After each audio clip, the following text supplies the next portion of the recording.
आज की आराधना में आप सबका स्वागत है। हम परमेश्वर को धन्यवाद देते हैं कि परमेश्वर ने हम सबको एक और अवसर दिया है कि हम उसके नाम की तारीफ और हम कर पा रहे हैं। क्योंकि इस समय जबकि हमारे चर्चेस खुले नहीं हैं, लेकिन फिर भी हम ऑनलाइन वर्शिप कर रहे हैं। और मैं बहुत धन्यवाद देता हूँ हमारे सभी मेंबर्स का, जो कि बड़े ही इंटरेस्ट के साथ इस वर्शिप के अंदर बैठते हैं और परमेश्वर से आशीषें प्राप्त करते हैं। आज पेंटिकॉस्ट के बाद का 5वां रविवार है और जो हमको थीम या विषय जो हमको दिया गया है वो है the authority of Christ messengers is based on their living contact with him. प्रभु यीशु मसीह के संदेशवाहकों का अधिकार उनके यीशु मसीह के साथ जीवित संबंध पर निर्भर है। आइए हम अपनी इबादत को शुरू करें। पृथ्वी के सब दूर दूर देशों के लोग उसका स्मरण करेंगे, उसकी ओर फिरेंगे और जाति जाति के सब कुल तेरे सामने दंडवत करेंगे। इस समय हम परमेश्वर की स्तुति करेंगे, प्रशंसा करेंगे और सब मिलकर गीत गाएंगे, परमेश्वर के नाम को धन्यवाद देंगे और उसकी आवाज़ को सुनने की कोशिश करेंगे। हम गीत गाएंगे इस समय, तेरी शीरीन आवाज़।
अशारा बाने की किताब से हम सेक्शन 3, 4 और 5 पढ़ेंगे।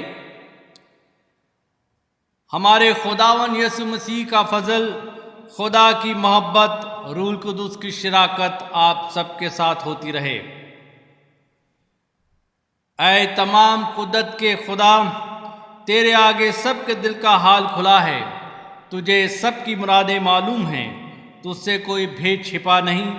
अपने पाक रूह के असर से हमारे दिल के ख्यालों को पाक कर, ताकि हम तुझसे कामिल मोहब्बत रखें और लायक तौर पर तेरे पाक नाम की बड़ाई करें। हमारे खुदावन यीशु मसीह के वसीले से आमीन। आलम बाला पर खुदा का जलाल और ज़मीन पर उसके लोगों में सुलह। खुदावन खुदा आसमानी बादशाह, तमाम कुदरत के खुदा बाप, हम तेरी परस्तिश करते, तेरा शुक्र करते और तेरे जलाल के लिए तेरी हम्द करते हैं। ऐ खुदावन यीशु मसीह बाप के इकलौते बेटे, ऐ खुदावन खुदा के बर्रे, तू जहान का गुनाह उठा ले जाता है, हम पर रहम कर। तू बाप के दाहिनी बैठा है, हमारी दुआ कबूल कर, क्योंकि यीशु मसीह तू ही कुद्दूस है, तू ही खुदावन है, तू ही पाक रूह के साथ खुदा बाप के जलाल में आला है। आमीन। आइए हम सब दुआ करेंगे, परमेश्वर की हुजूरी में अपने सरों को झुकाएं और परमेश्वर से प्रार्थना करें।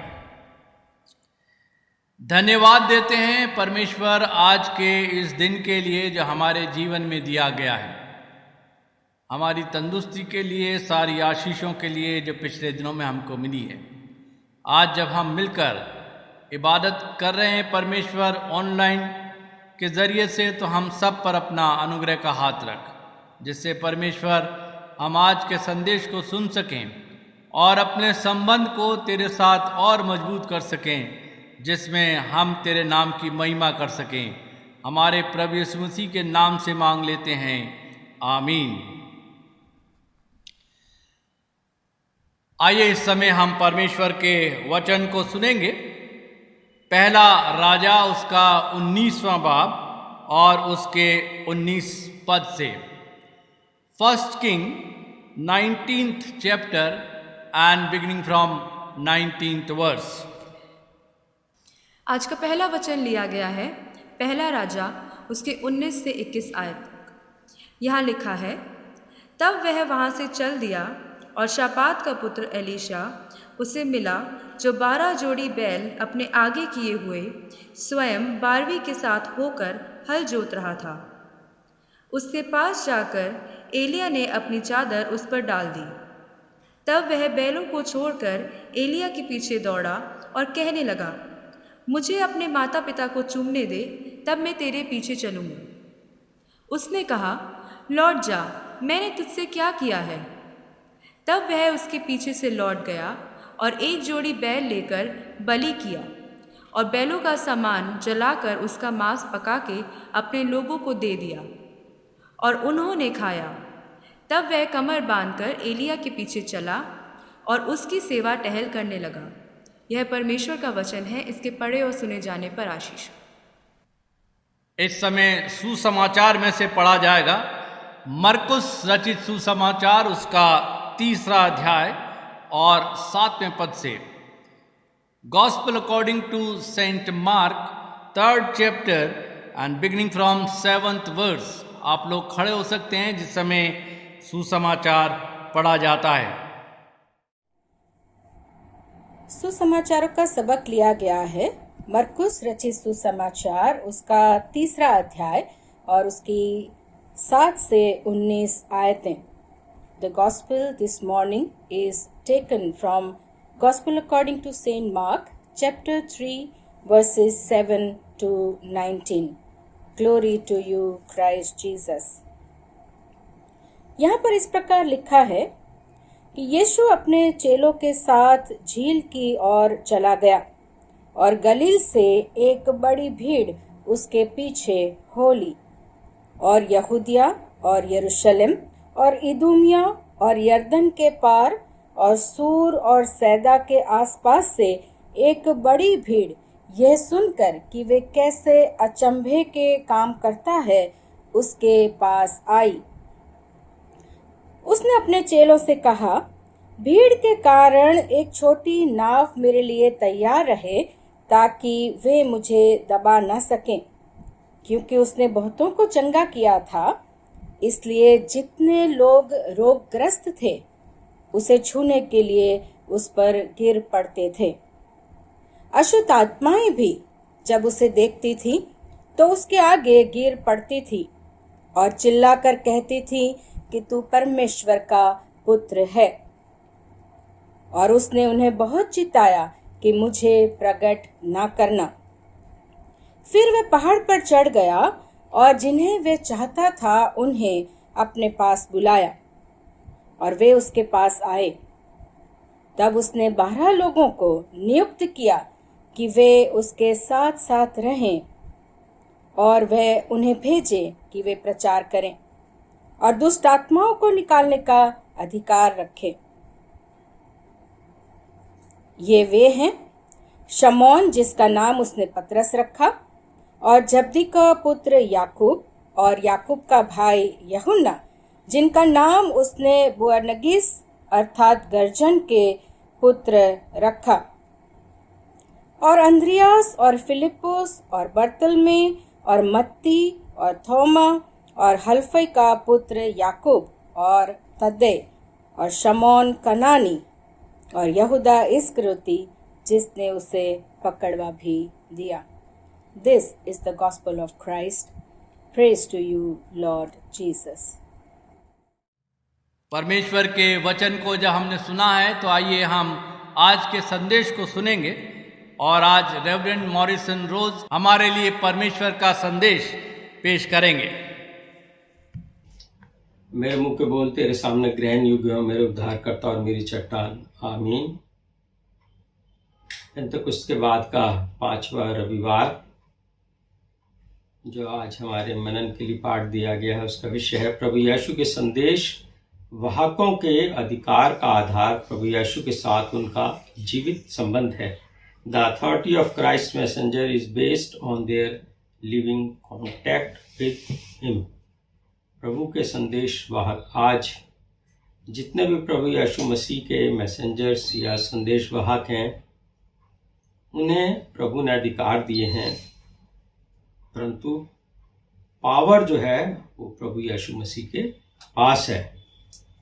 हमारे पास जो अथॉरिटी है उसकी नेचर जो है वो आध्यात्मिक या स्पिरिचुअल है।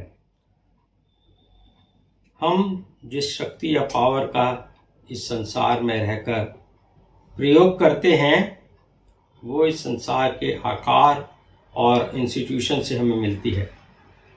हम सब जानते हैं कि the source of power is our God. परमेश्वर जो है वो शक्ति का स्रोत है।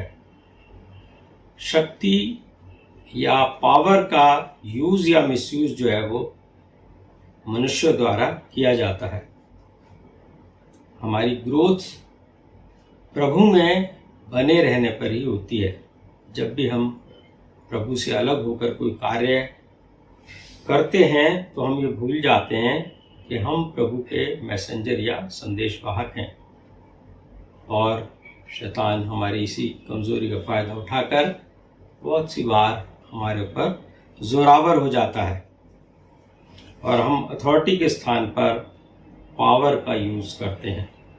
Authority shift to power. जब भी हम अपने जीवन में पावरफुल बनने की कोशिश करते हैं तो हमारे अंदर जो है ईगो जन्म लेती है और हमारे व्यवहार में बदलाव आ जाता है और हम सोचने लगते हैं कि हम बहुत शक्तिशाली हो गए हैं या बहुत पावरफुल बन गए हैं, और हमें भूल जाते हैं कि पावर का स्रोत तो यीशु मसीह है। प्रेरितों के काम उसका 3 अध्याय उसके 1 से 6 पद में हम पढ़ते हैं कि पतरस ने केवल अपनी अथॉरिटी दिखाई थी, पावर नहीं। जब मंदिर के द्वार पर बैठे हुए एक लंगड़े भिखारी ने कुछ पाने की आशा से पतरस की ओर देखा तो पतरस ने भिखारी से कहा, चांदी और सोना तो हमारे पास है नहीं, परंतु जो हमारे पास है वो हम तुझे देते हैं। यीशु मसीह के नाम से चल फिर। तो यहाँ पर हम पाते हैं कि पतरस जो है प्रभु की शक्ति के द्वारा और अपने अधिकार से उस लंगड़े भिखारी को चंगाई देते हैं। तो ये अथॉरिटी और पावर का एक बहुत ही अच्छा उदाहरण है। आज की जब हम पहली रीडिंग जो कि पहले राजा से ली गई है, जब हम उसके साथ कनेक्ट रहते हैं, प्रभु के साथ जब हम कनेक्ट रहते हैं तो प्रभु उनका ध्यान रखते हैं। ऐसा ही एक उदाहरण आज की रीडिंग में हमें मिलता है कि एलीशा जो कि परमेश्वर के निरंतर टच में रहता था, चाहे उसके जीवन में खुशी हो या गम हो, प्रभु के साथ कनेक्ट रहता था और प्रभु से हमेशा शक्ति और सुरक्षा प्रदान करते थे, क्योंकि उसका संबंध प्रभु से था।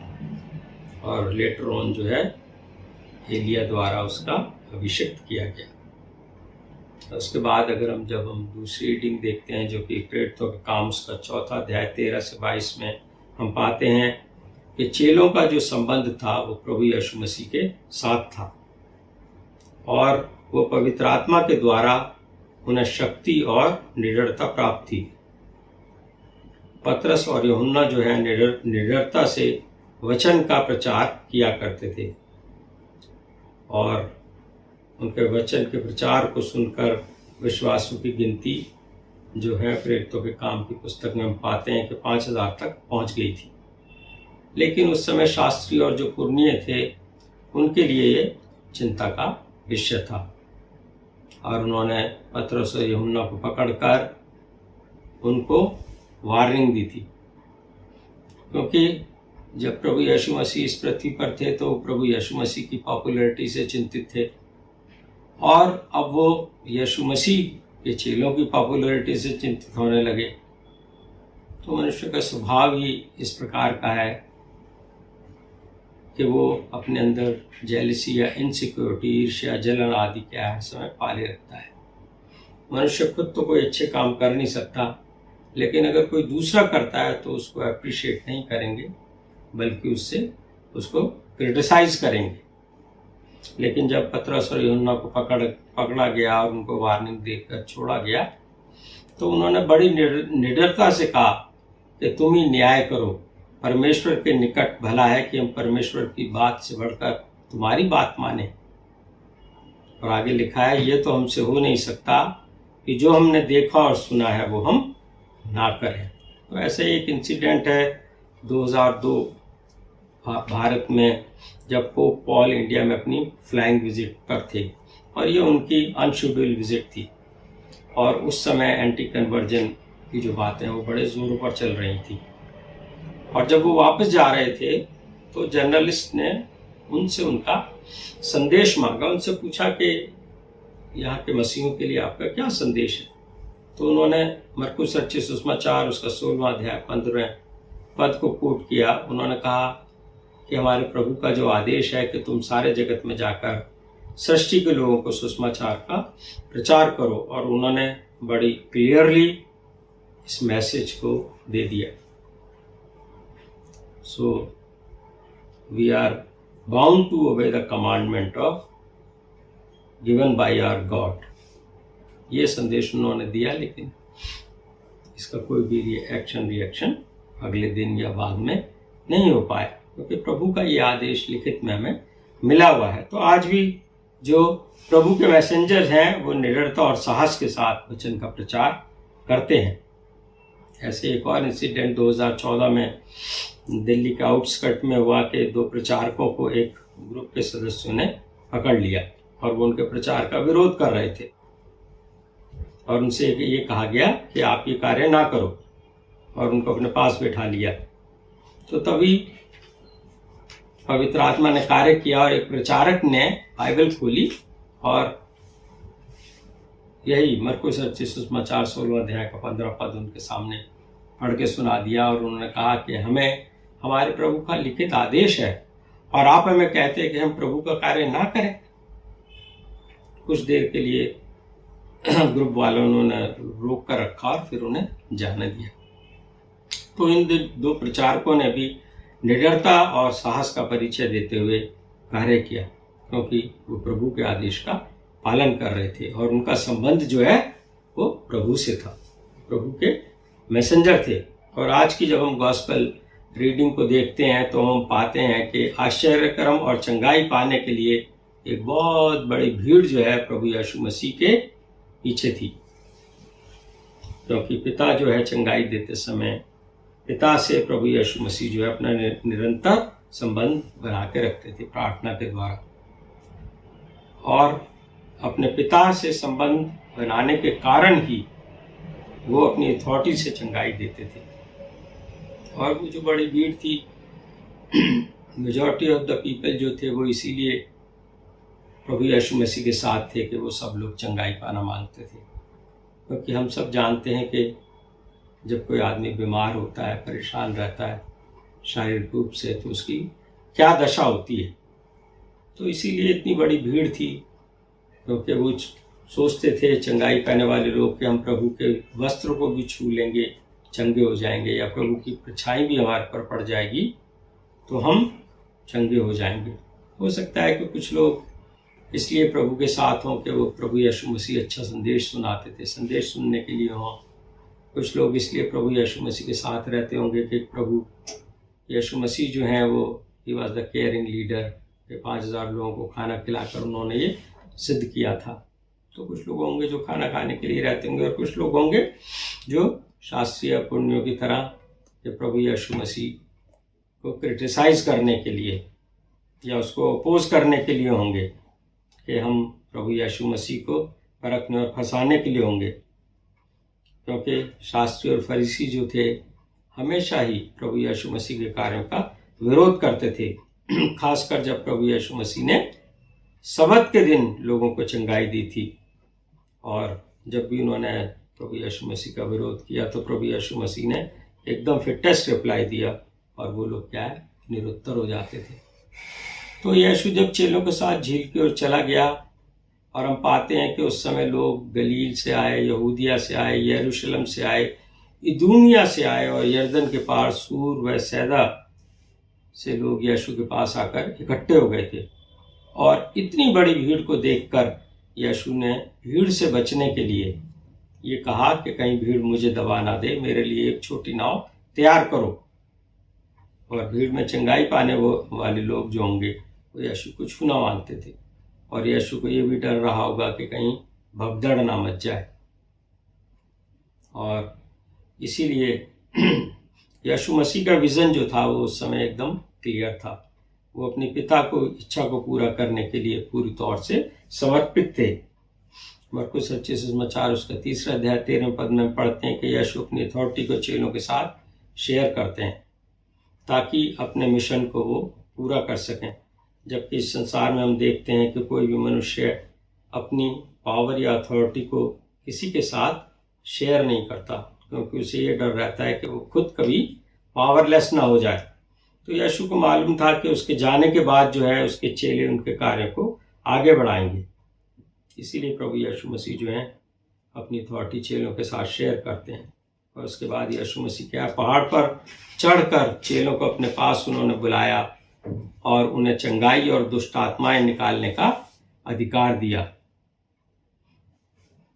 और इससे पहले हम पढ़ते हैं लूका सुसमाचार 6 अध्याय 12 पद में कि यीशु ने चेलों को अधिकार देने से पहले पूरी रात प्रार्थना में बिताया।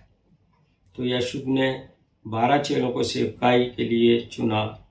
उसके कुछ रीज़न थे, क्योंकि चेलों की जो थी वो स्ट्रॉन्ग फेलोशिप प्रभु यीशु मसीह के साथ थी, और यीशु के साथ हर समय वो रहते थे। तो प्रभु यीशु मसीह उन्हें सिखाते थे, मिराकल्स दिखाते थे, ताकि चेले जो हैं उनका विश्वास जो है वो मजबूत हो जाए। और वो चेलों को उन्होंने तैयार किया था कि वो प्रचार और सेवकाई के कार्य को आगे बढ़ाएं। और हम पाते हैं कि अपने प्रिय चेलों को उन्होंने डिफरेंट आइडेंटिटी के लिए अलग नाम दिए, विशेष नाम से उन्हें पुकारा। जैसे पीटर को उन्होंने रॉक या चट्टान कहा, जॉन को उन्होंने सन्स ऑफ थंडर कहा। तो यीशु ने चेलों को न्यू आइडेंटिटी दी, क्योंकि उनका कार्य व स्वभाव जो था वो इस प्रकार का था।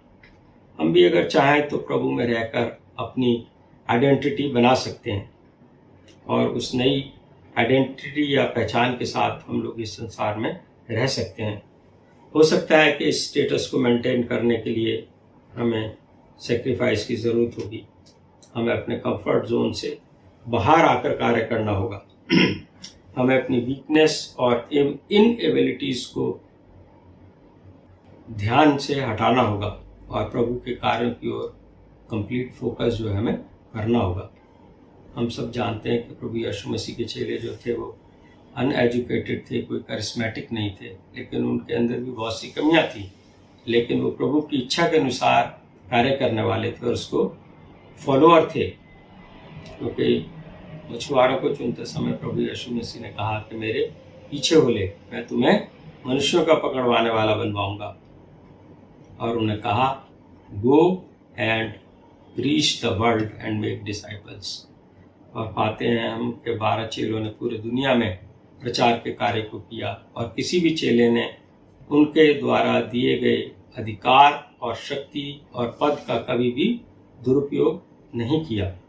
आज किसी को पावर या अथॉरिटी मिलती है तो सबसे पहले मनुष्य उसका अपने लिए यूज करता है, लेकिन प्रभु के कार्य करते हुए हमें अपनी चिंता नहीं करनी चाहिए, क्योंकि पहला पत्रस 5वां अध्याय 7वें पद में लिखा है कि अपनी सारी चिंता जो है उस पर डाल दो, क्योंकि उसे तुम्हारा ध्यान है। तो प्रभु का कार्य करते हुए हमें प्रभु का मैसेंजर होने के नाते अपनी चिंता प्रभु पर हम लोग डालकर बिना झिझक और हिचक के हम लोग कार्य करते रहें तो प्रभु हमारी रक्षा करेगा। प्रभु आप सबके साथ हो और अपनी महिमा के लिए इस्तेमाल करें। आमीन। आइए प्रार्थना करेंगे। सर्वशक्तिमान दयालु दयामय ईश्वर प्रभु जी, आपका धन्यवाद करते हैं आपके इस सुंदर वचन के लिए, जो कि हमारे पाँव के लिए दीपक और हमारे मार्ग के लिए उजियाला है, जहाँ पर कि आज हमने प्रभु जी आपका मैसेंजर होने के नाते अपने अधिकार और शक्ति के बारे में जाना है। आपसे विनती करते हैं प्रभु जी कि आप हमें शैतानी ताकतों से बचाएं और जो कार्य आपने सौंपे हैं उनको हम इस दुनिया में रहते हुए पूरा कर सकें। इस कार्य के लिए आप हमारी मदद और सहायता करें प्रभु जी। आपके नाम से मांगते हैं, सुनिए और कहना करें। आमीन। धन्यवाद देते हैं हम पादरी मॉरिसन रोज को, जिन्होंने आज का संदेश हम सबको दिया है, और हम उम्मीद करते हैं कि जैसा हमको बताया गया है उसी के अनुसार हम अपने जीवन को आगे बढ़ाएं, ताकि परमेश्वर से हम और आशीषें और सामर्थ्य प्राप्त कर सकें।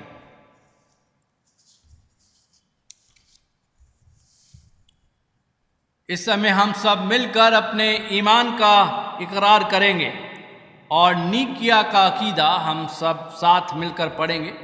हम अपनी जगह पर खड़े हो सकते हैं और नीकिया का अकीदा हम सब साथ मिलकर दोहराएंगे। हम एक खुदा कादिर मुतलक बाप पर ईमान रखते हैं। वह आसमान और ज़मीन और सब देखी और अनदेखी चीज़ों का खालिक है। हम एक खुदावन यीशु मसीह पर ईमान रखते हैं, जो खुदा का इकलौता बेटा है। वह अज़ल से बाप से मौलूद, खुदा से खुदा, नूर से नूर, हकीकी खुदा से हकीकी खुदा, मसनू नहीं बल्कि मौलूद है। उसका और बाप का एक ही जौहर है। उसके वसीले से कुल चीज़ें बनी। वह हम इंसानों के लिए और हमारी नजात के वास्ते आसमान पर से उतर आया।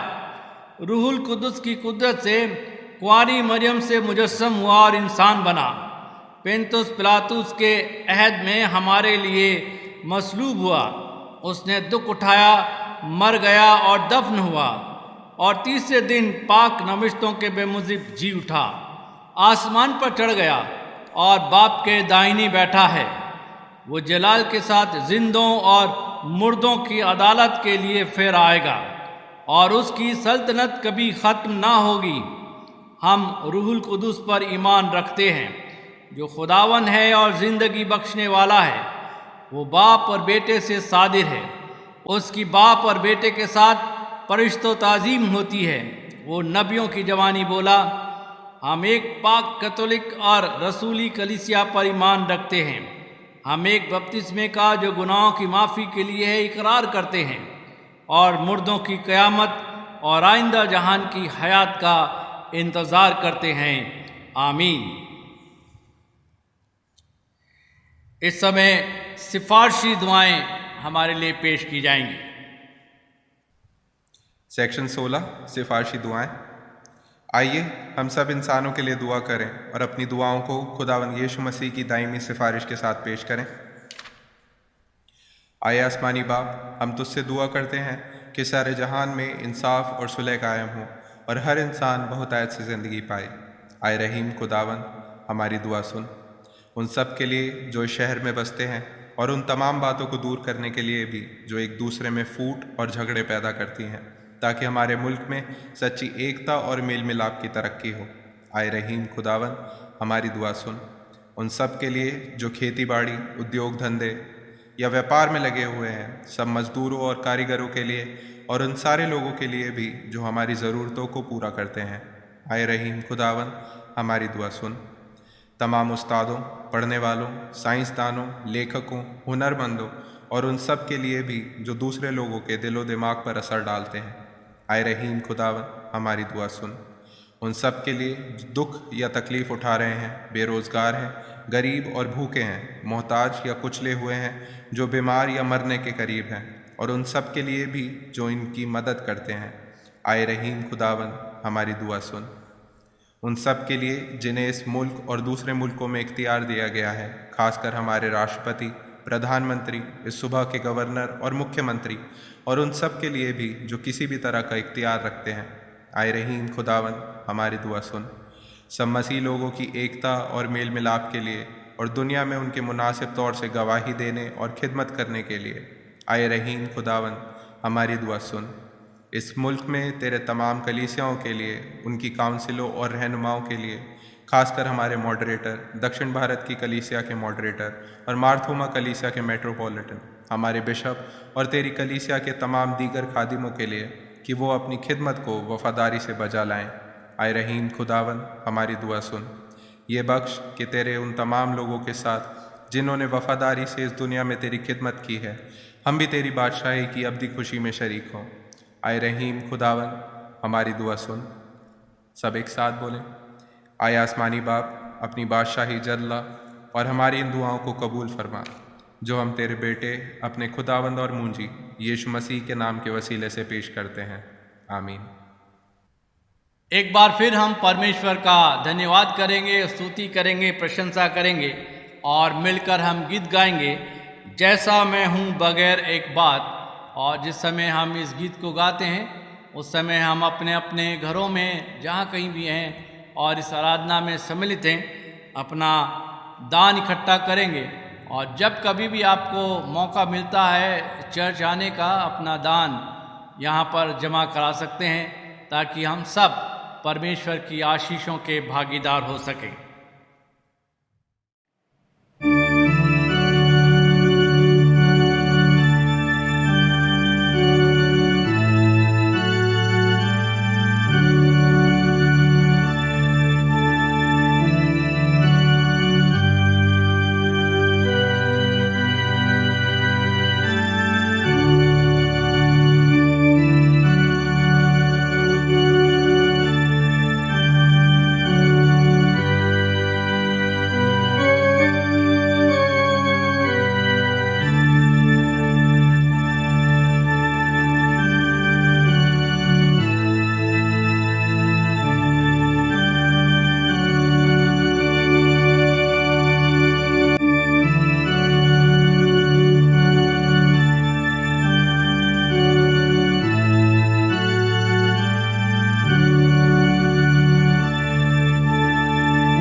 कलीसिया से संबंधित कुछ सूचनाएं हैं। एक बार फिर मैं आप सबका स्वागत करता हूं आज की इस ऑनलाइन सर्विस के अंदर। जब तक हमें गवर्नमेंट की तरफ से और कोई हिदायत नहीं मिलती है धार्मिक स्थलों के लिए, हम इसी तरह से अपनी इबादत को आगे जारी रखेंगे। आप सबसे मेरी रिक्वेस्ट है कि आप लोग संडे के दिन इबादत का समय निकालिए और उसके अंदर सम्मिलित होइए ताकि हम सब मिलकर परमेश्वर की आशीषों के भागीदार हो सकें। Monthly pledges, donation, Sunday offerings, Easter और गुड फ्राइडे की ऑफरिंग्स और दूसरी ऑफरिंग्स जो भी हम परमेश्वर को देना चाहते हैं, आप लोग सैटरडे के दिन और संडे के दिन आकर जमा कर सकते हैं। सवेरे 10 बजे से 5 बजे तक शनिवार और इतवार को ऑफिस हमारा खुला है और चर्च के ऑफिस में आप उसको जमा करा सकते हैं। पिछले साल भी हम अपने गुड फ्राइडे ईस्टर के डोनेशंस को, जो हमारी लेंटन ऑफरिंग्स होती है, उसको जमा नहीं करा पाए। बहुत सौ ने लाकर जमा कराया है, लेकिन मेजॉरिटी ने वहाँ पर जो है कुछ भी जमा नहीं कराया। लेकिन मैं आपसे रिक्वेस्ट करता हूँ कि इस साल ज़्यादा से ज़्यादा लोग जो कुछ भी आपने इकट्ठा किया है लेंटन डेज के अंदर, और ऑफरिंग और दान जो आपने इकट्ठा किया है गुड फ्राइडे ईस्टर के लिए, आप उसको लेके आइए और हम इसको अपने चर्च के अंदर ले सकें, जमा करा सकें। क्योंकि आपको पता होना चाहिए कि चर्च के जितने भी खर्चे हैं उनको हम आप ही के सहयोग से चलाते हैं, और जब आप सहयोग करते हैं तो आपसे हमें उम्मीद रहती है कि आप ज़रूर उसके अंदर हम सब के साथ मिलकर चलें। मुझे मालूम है कि बहुत से लोग जो है उसको जमा नहीं करा पा रहे हैं, लेकिन मैं एक चीज़ आपसे बार बार शेयर करना मांगता हूँ कि हमको याद रखना चाहिए कि इस पूरे पेंडेमिक पीरियड में, जो कि मार्च 2020 से शुरू हुआ था, इस बीच में हम सबों को परमेश्वर ने भोजन दिया है, पहनने को कपड़े दिए हैं, रहने को मकान दिया है, और सारी सुविधाएं हमने परमेश्वर से प्राप्त की हैं। और जो कुछ भी हमको आवश्यकता थी हम जो है उसको रिसीव करते रहे, चाहे हमने बहुत ज़्यादा मात्रा में उसको नहीं किया, लेकिन फिर भी हमने कम से कम जो है 3 टाइम बराबर का खाना खाया है। या हमने ये नहीं कहा है कि हम आधी थाली ही आज खाएंगे, या सिर्फ मैं 2 रोटी खाता हूँ तो 1 ही खाऊंगा। आप इस चीज़ को ध्यान रखिए कि जब परमेश्वर ने इतनी आशीष हमको दी है, तो परमेश्वर के भवन में जो आपका प्लेज है वो परमेश्वर और आपके बीच में है। पादी साहब और चर्च कमेटी का उसमें कोई लेना देना नहीं है, क्योंकि चर्च कमेटी और पादी साहब सिर्फ उसको मेंटेन करते हैं, उसको इस्तेमाल करते हैं, और उसके अंदर सारा चर्च का खर्च और बिजली के बिल और हमारे जो एम्प्लॉयज़ हैं उनका और मेंटेनेंस और दूसरे जो एक्सपेंसेस हमारे, उनको हम यहीं से इस्तेमाल करते हैं। तो आपसे मैं रिक्वेस्ट कर रहा हूँ कि मुझे बार बार ये फ़ोन कर और रिक्वेस्ट ना करें कि मैं अपनी प्लेज आधी कर रहा हूँ या मैं आधी दे रहा हूँ। बहुत से फ़ोन आए, मैंने समझाया उनको कि आप लोग जो है पादी साहब को नहीं दे रहे हो, तो मुझसे पूछने की ज़रूरत नहीं है, ये आपके और खुदा के बीच में है, और आपने बहुत पहले से इस प्लेज को लिया है। मैंने आकर ये कहा है कि जो आप अभी तक 50, 100, 200, 250, 500 रुपये देते, आप कुछ बढ़ाना शुरू कीजिए, क्योंकि सालों से हम उसी अमाउंट को दे रहे हैं और महंगाई हमारी बढ़ती जा रही है।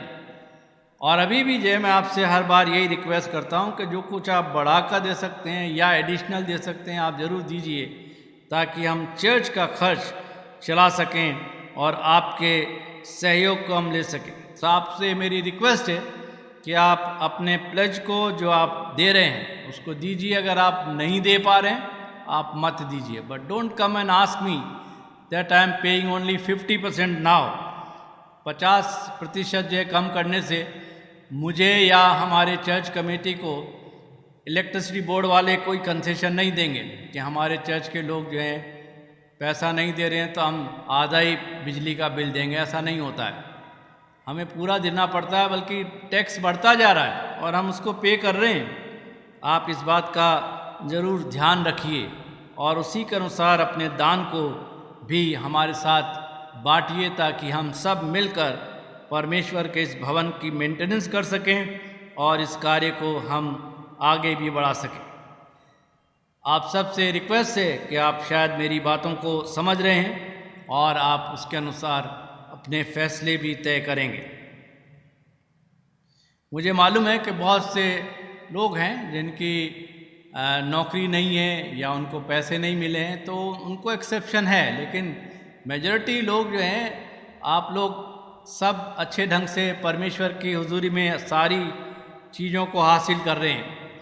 परमेश्वर को धन्यवाद देना चाहिए कि परमेश्वर ने आपको बीमारी से बचा कर रखा, आपके परिवारों को बीमार होने से बचाया है, और अगर कोई बीमार हुए हैं तो उनको चंगाई भी दी है। हम परमेश्वर का धन्यवाद देते हैं।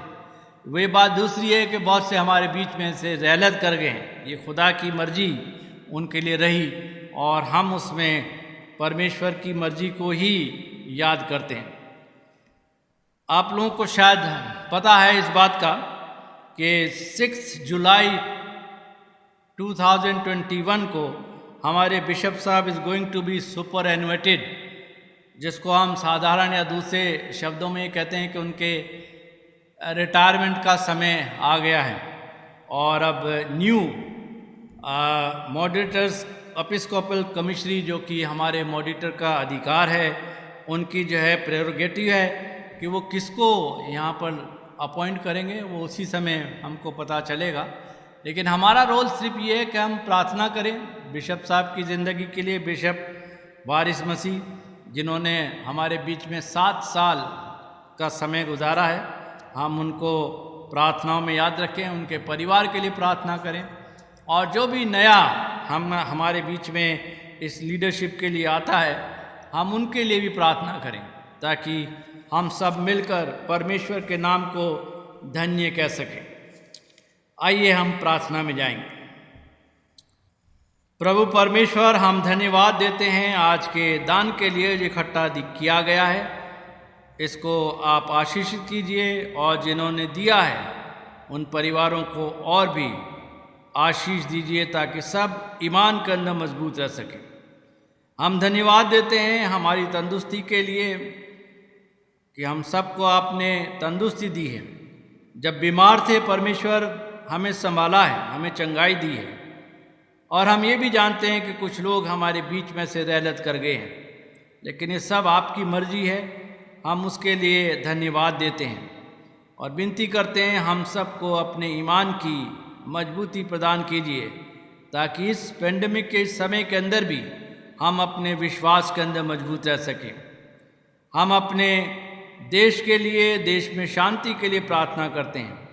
आप इस देश के अंदर ऐसे नेताओं को परमेश्वर उत्साहित कीजिए, संभालिए, आशीष दीजिए जो इस देश का संचालन करते हैं, ताकि आपकी आशीषों के द्वारा से इस देश को सही राह पर और तरक्की की राह पर ले जा सकें। हम दुनिया की शांति के लिए भी प्रार्थना करते हैं। सारे संसार में परमेश्वर शांति स्थापित रहे, जिससे सब लोग आपकी स्तुति करें, प्रशंसा करें। हम उनको भी याद करते हैं परमेश्वर, जिन्होंने अपनी जन्मदिन मनाया है, अपनी शादी की सालगिरह मनाई है। उन परिवारों को भी आशीष दीजिए, जिससे परमेश्वर वो सब लोग आपकी महिमा कर सकें।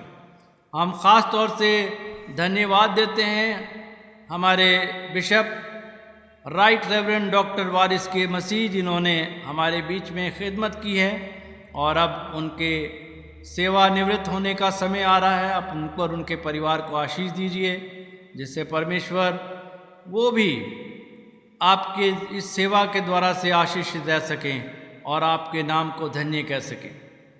हम विनती करते हैं जो भी हमारे मॉडरेटर सर उनके बदले में किसी को अपॉइंट करते हैं, आप उनको भी आशीषित कीजिए, जिससे परमेश्वर वो भी इस जगह पर आकर वही कार्य कर सकें जिसमें आपकी महिमा हो सके। हमारी प्रार्थना है परमेश्वर, इस समय आप हम सब पर अपने आशीष के हाथों को बढ़ाइए, ताकि इस संसार के अंदर हम तंदुरुस्ती की हालत में रहकर आपकी महिमा कर सकें।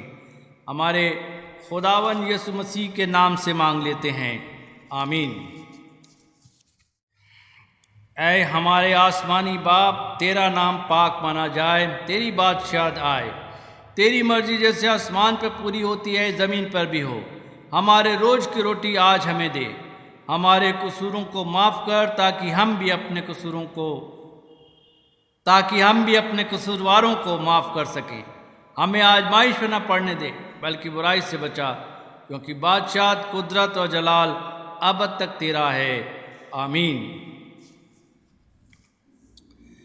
खुदा का इत्मीनान जो समझ से बिल्कुल बाहर है, तुम्हारे दिलों और ख्यालों को खुदा उसके बेटे हमारे खुदावन यीशु मसीह की पहचान और मोहब्बत महफूज रखे। और कादिर मतलब खुदा बाप, बेटे और रूह कुदूस की बरकत तुम पर हो और तुम्हारे साथ हमेशा रहे, आमीन। सलामती से जाओ, खुदावन से मोहब्बत रखो और उसकी खिदमत करो।